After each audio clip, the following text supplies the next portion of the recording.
तन्हाई की मौत या मौत की तन्हाई शायद एक ही बात है, और इस सूरत हाल से गुजरने वाले वजूद के जहन में कितनी बेबसी है, कोई लाचारगी है, किस तरह के ख्यालात हैं, कोई नहीं जान सकता।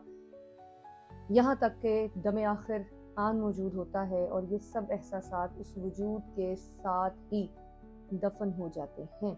देंगे एक दिल दहला देने वाली खबर के बारे में, और वो खबर है पाकिस्तान टेलीविज़न इंडस्ट्री की एक बावकार और नामवर अदाकारा, खातून अदाकारा के बारे में, जिनका नाम था आयशा खान, जिनकी नाश आज 8 दिन गुजरने के बाद उनके फ्लैट से बरामद होती है, और इस हाल में कि उनके किसी रिश्तेदार, किसी जानने वाले, यहाँ तक कि वहाँ से बदबू का एहसास होता है और फिर वो फ्लैट खोला जाता है तो ये मालूम पड़ता है कि उनका इंतकाल हो चुका है, और इंतकाल हुए भी 7 से 8 दिन गुजर चुके हैं। अस्सलाम वालेकुम, मैं हूँ हुमा फ़हद और आप देख रहे हैं let's talk podcast show, where you can share your stories, insights and conversations straight from the heart.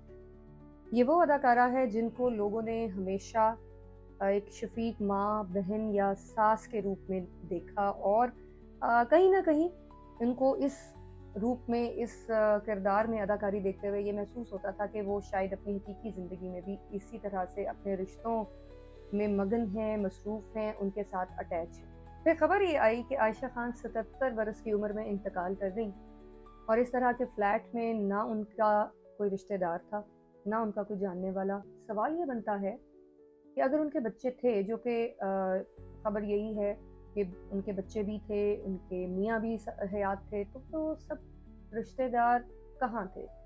और यकीनी तौर पे अगर वो मीडिया इंडस्ट्री से ताल्लुक़ रखती थी तो उनका कोई ना कोई जानने वाला, खैर खबर रखने वाला तो ज़रूर होगा। ये एक मुआशरे की ओवरऑल बेहिसी को ज़ाहिर करती है। देखें, बिल्कुल नेक्स्ट डोर नेबर्स तक को ये आइडिया नहीं था कि वो इतने दिनों से अपने फ्लैट में तन्हा हैं, अकेली हैं, और फिर वो इतने बहुत सारे दिनों तक अगर लाताल्लुक़ हैं, उनकी कोई खैर खबर नहीं है, तो किसी ने भी उनकी खैर खबर लेने की ज़रूरत महसूस नहीं की। क्या हम सब बहुत ज़्यादा मसरूफ़ हो गए हैं? आपको पता है कि आयशा खान 8 दिन पहले नहीं मरी, कई साल पहले उनका इंतकाल हो चुका था। बस अब तो उनकी डेड बॉडी मिली है। ऐसा भी नहीं है कि ये खातून आयशा खान जो है ये कोई तन्हा खातून थी।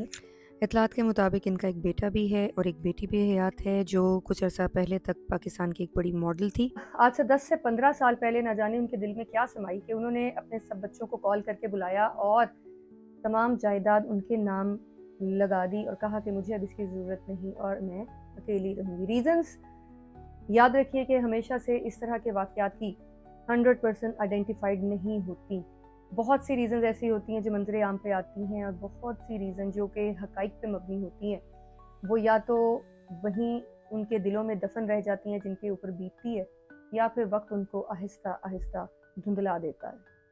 कुछ साल पहले, आज से 10 से 15 साल पहले अगर पीछे जाएँ, तो उन्होंने बहुत शौक से टीज़ी, जो एक बड़ी गाड़ी है, बड़ी महंगी गाड़ी है, उन्होंने अपने शौक से ख़रीदी। खुद ड्राइव करके वो अदाकार तलत हुसैन साहब के घर तशरीफ़ लेके गईं, और मतलब कोई नादार खातून नहीं थी, खुद मुख्तार थी, जायदाद वाली थी, और ये सब कुछ सिर्फ तब तक था जब तक उन्होंने अपनी तमाम जायदाद अपने बच्चों के नाम नहीं की थी।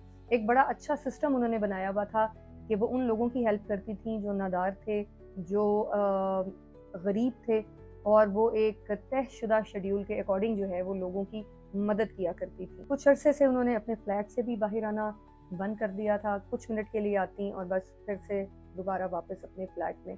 अब की बार जब वक्फा तवील हुआ, पड़ोसियों को बदबू महसूस हुई, तो उनका फ्लैट का दरवाज़ा तोड़ा गया, और फिर जो हुआ वो अब ज़ुबान ज़दे आम है।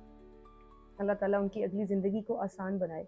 लेकिन मेरा ये मानना है कि अपने बुढ़ापे के लिए अपने हाथ में कुछ ना कुछ ज़रूर रखें। अगर अल्लाह ताला ने आपको तौफ़ीक दी है तो हत्तुल मक़दूर अपनी औलाद को मज़बूत बनाएं, उनका सहारा बनें, जहाँ उनको ज़रूरत है बेशक बिलाशुबा उनकी मदद करें, लेकिन ऐसे नहीं कि आप जो है ना अपनी तमाम जमा पूंजी जो है वो औलाद पे लुटा दें। बहुत प्यारी चीज़ है औलाद, उसके इम्तिहान भी बड़े हैं, और शायद यही आयशा खान की आजमाइश भी थी। दूसरा, अपने आस पड़ोस, अपने हमसायों का ख्याल रखें, उनकी खबरगिरी करते रहा करें। अपनी मसरूफियात में, ज़िंदगी के झमेलों में ایک دوسرے سے اتنے بے خبر تو نہ ہوں کہ ساتھ جڑی دیوار کے لوگوں کی ہمیں کوئی پرواہ نہ ہو، کوئی فکر نہ ہو، کوئی خیر خبر نہ ہو۔ بطور معاشرہ یہ ہم سب کے لیے ایک ویک اپ کال ہے، اس پہ ضرور غور کریں۔ اللہ تعالی ہم سب کا حامی و ناصر ہو۔ اللہ حافظ۔